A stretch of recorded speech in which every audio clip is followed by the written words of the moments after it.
तारीख 30 सप्टेंबर 2022। ठिकाण पश्चिम आफ्रिकेतला एक अत्यंत गरीब देश, नाव बुर्किना फासो। त्या दिवशी या देशाच्या राजधानीत प्रचंड धावपळीचं वातावरण होतं। सगळीकडे फक्त गोळ्यांचे आवाज ऐकू येत होते। याला कारण होतं देशात झालेला सत्ता बदल। हा सत्ता बदल सैन्यातल्या एका जवानाने केला होता। फक्त 9 महिन्याच्या काळामध्ये देशात झालेला हा दुसरा सत्ता बदल होता। हा सत्ता बदल करणारा जवान बुर्किना फासोच्या मिलिटरीचा लीडर होता। त्यावेळी त्याचं वय होतं फक्त 34 वर्ष, पण त्याने जे काम केलं होतं ते कोणत्याही चमत्कारापेक्षा कमी नव्हतं। त्या दिवशी या तरुणाने कित्येक वर्षापासून सुरू असलेल्या अत्याचाराच्या विरोधात आवाज उठवला होता। ही घटना आफ्रिकेतील या गरीब देशाचं भविष्य बदलणारी ठरली। त्या दिवसापासून या तरुणाकडे आफ्रिकेचा तारणहार म्हणून पाहिलं जातंय। या तरुणामुळे हिंसाचार, गरिबी आणि उपासमारीने त्रस्त असलेल्या देशातल्या लोकांना नवं स्वप्न पाहण्याची ताकद मिळाली आहे। ही स्टोरी या मिलिटरी लीडरची आहे, आफ्रिकेतल्या सगळ्यात शक्तिशाली माणसाची आहे। ही स्टोरी कॅप्टन इब्राहिम ट्रॅव्हरची आहे। नमस्कार मित्रांनो, मी रीमा माझ्या या यूट्यूब चॅनलवर तुमचं खूप खूप मनापासून स्वागत करते। तर मित्रांनो, आफ्रिका म्हटलं की डोळ्यासमोर येते ती गरिबी, उपासमारीने त्रस्त असलेले लोक आणि सततचा हिंसाचार। बुर्किना फासो हा देशही यापेक्षा वेगळा नाहीये।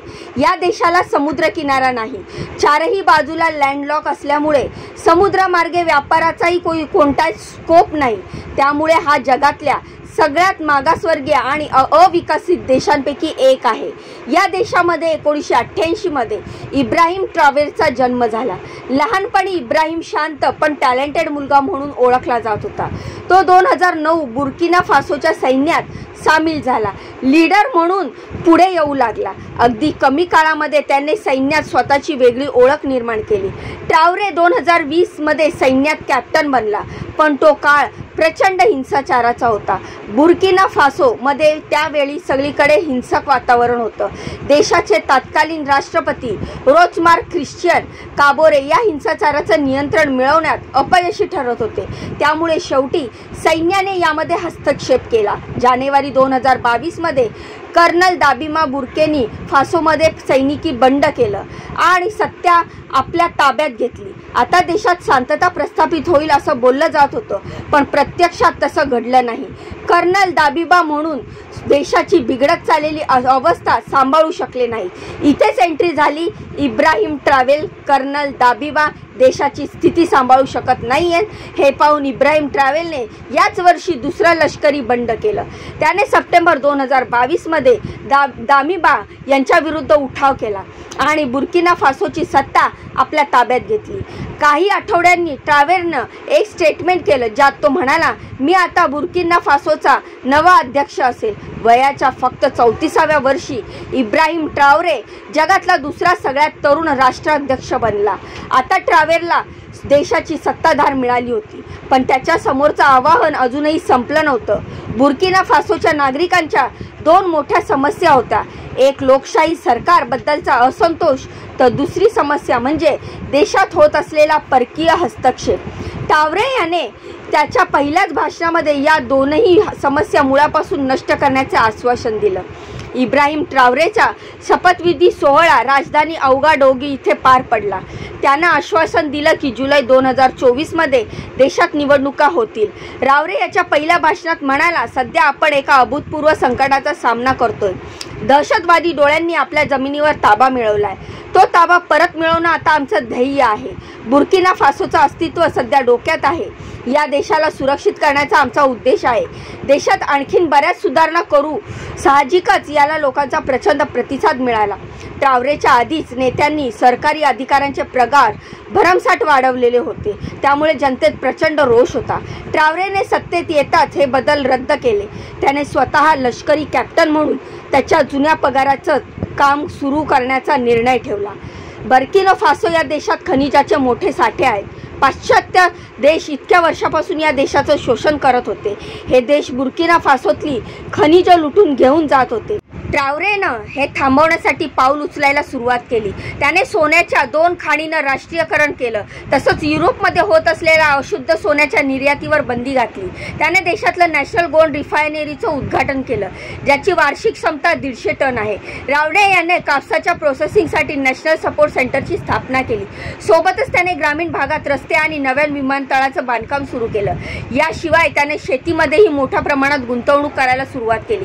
एकीकडे पाकिस्तान सारखे देश आजही IMF आणि जागतिक बँकेकडून मिळणाऱ्या कर्जावर अवलंबून आहेत. पण ट्रावरे यानं सत्तेत आल्यानंतर अशा प्रकारची मदत घेण्यास नकार दिला. पाश्चात्य देशाच्या मदतीशिवायही बुर्किना फासोचा विकास होऊ शकतो हे ट्रावरेने दाखवून द्यायचं. त्यानं 2023 मध्ये फ्रान्सच्या सैनिकांना देशातून परत पाठवून दिलं. त्यातून त्यानं बुर्किना फासोमध्ये पाश्चात्य देश आपली मनमानी करू शकणार नाही हा मेसेज दिला. 2022 सत्तेत आल्यावर ट्रावरेची लोकप्रियता सातत्याने वाढली. 7 जानेवारी 2025ला घानाचे राष्ट्रपती जॉन महामा यांच्या शपथविधी सोहळा होता. या कार्यक्रमाला आफ्रिकेतल्या 21 देशाचे राष्ट्राध्यक्ष उपस्थित होते. पण तिथे सगळ्यात जास्त अटेन्शन मिळवलं ते इब्राहिम ट्रावरेला. ट्रावरे याची लोकप्रियता किती आहे यावेळी सगळ्या जगानं पाहिलंय. त्यातून एक गोष्ट क्लिअर झाली आहे, ती म्हणजे आफ्रिकेत लष्करी राजवटीला मान्यता मिळते. विशेषतः तरुणामध्ये याची जास्त लोकप्रियता आहे. अनेक लोकांना वाटतं इब्राहिम ट्रावरे जगाला दाखवतोय की आफ्रिकेतील लोक त्यांच्या समस्या स्वतः हँडल करू शकतात. अनेक तरुणांना वाटतंय की ट्रावरेच्या राजवटीत त्यांना अच्छे दिन येतील. त्यामुळेच आतापर्यंत सत्तेत आलेल्या सगळ्या लष्करी नेत्यांमध्ये इब्राहिम ट्रावरे सगळ्यात लोकप्रिय नेता झालेला आहे. बुर्किना फासोच्या लोकांना स्वप्न दाखवलेत की तो त्यांना पाश्चात्य देशाच्या जाळ्यातून मुक्त करेल. तो त्यांना आत्मनिर्भर बनवेल. आणि जो देश इतक्या वर्षापासून विदेशी हस्तक्षेपाचा बळी ठरलाय, ज्या देशात कधीच लोकशाही व्यवस्था रुजली नाहीये, ज्या देशात लष्करी उठाव सामान्य झालेत, त्या देशात जर एखादा तरुण नेता येऊन असे आश्वासन देत असेल तर जनता त्याच्या मागे उभी राहणार यात नवल नाहीये. हेच ट्रावरे सोबत झालंय. आता इब्राहिम ट्रावरे सत्तेत आल्यापासून बुर्किना फासोचा पूर्ण कायापालट झालाय. देशात सगळं काही अलबेलं अशातलाही भाग नाहीये. ट्रावरेने सत्तेत आल्यानंतर आपल्या पहिल्याच भाषणामध्ये म्हटलं होतं की जुलै 2024 मध्ये देशात निवडणुका होतील. पण ट्रावरेनं ज्या व्यवस्थेने अंतर्गत देशाच्या निवडणुका होणार होत्या ते economic community of West Africa स्टेटमधून बुर्किना फासोला वेगळं केलंय. आता नव्या व्यवस्थेनुसार तो 2029 मध्ये आता देशाचा राष्ट्राध्यक्ष राहू शकणार आहे. म्हणजेच एका प्रकारे त्याची वाटचाल हुकुमशाहीकडे होते. अनेक तज्ज्ञांच्या मते ट्रावरे सत्तेत आल्यापासून सुरक्षेच्या फ्रंटवर कोणताही मोठा बदल घडून आलेला नाहीये.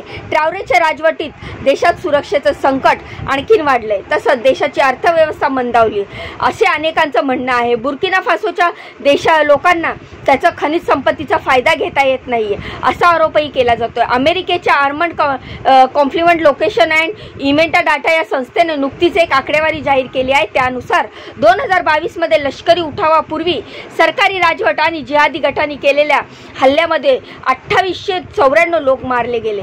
पण इतक्या एका वर्षामध्ये संख्या दुप्पट होऊन 7200 म्हणजे 7200 इतकी झाली. काही तज्ज्ञांचा दावा आहे की ट्रावरे प्रत्यक्षात एवढा लोकप्रिय नाही, त्याची लोकप्रियता कमी आणि प्रोपोगंडा जास्त आहे. अलीकडे सोशल मीडियावर इब्राहिम ट्रावरेच्या भाषणाचा व्हिडिओ व्हायरल झाला होता. या व्हिडिओमध्ये ट्रावरे जे भाषण देत होता ते ऐकून कोणी त्या क्षणातच त्याचा फॅन झाला असता.